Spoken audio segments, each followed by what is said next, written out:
नमस्कार दोस्तों। जो बिहार में अभी-अभी घटना हुआ है, जौनिया गांव में भरत तिवारी जो समाज के लिए लड़ रहे थे, उन्हीं के ऊपर इनकाउंटर हुआ है, उन्हीं को मारा गया है।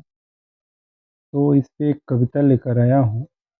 आप लोग को अच्छा लगे तो लाइक कमेंट ज़रूर कीजिएगा, शेयर भी कीजिएगा।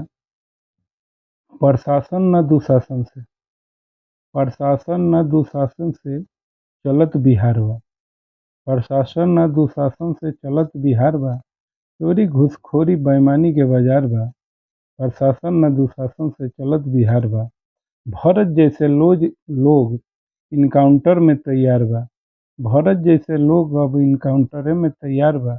प्रशासन न दुशासन से चलत सरकार बा। चोरी घूसखोरी और दंगा के बाजार बा। ओकरे इनकाउंटर कइल जाता, ओकरे इनकाउंटर कइल जाता जौना पर ना कोनो एफआईआर बा।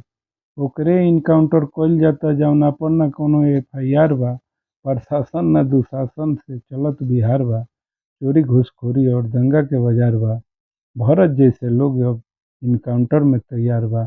प्रशासन न दुशासन से चलत बिहार बा। जो गांव समाज खातिर लड़े, जो गांव समाज खातिर लड़े, पहले इनकाउंटर में मरे। जे गांव समाज खातिर लड़े, पहले इनकाउंटर में मरे। जैसे भरत तिवारी तैयार बा। प्रशासन न दुशासन से चलत बिहार बा। चोरी घूसखोरी और बेईमानी के बाजार बा। प्रशासन न दुशासन से चलत बिहार बा। जात पात में जनता रहस, जात पात में जनता रहस, नेतवन के विचार बा। जात पात में जनता रहस, नेतवन के विचार बा। प्रशासन न दुशासन से चलत बिहार बा। भरत जैसे लोग अब इनकाउंटर में तैयार बा। प्रशासन न दुशासन से चलत सरकार बा। चोरी घूसखोरी और दंगा के बाजार बा। जय हिंद, जय भारत, जय बिहार।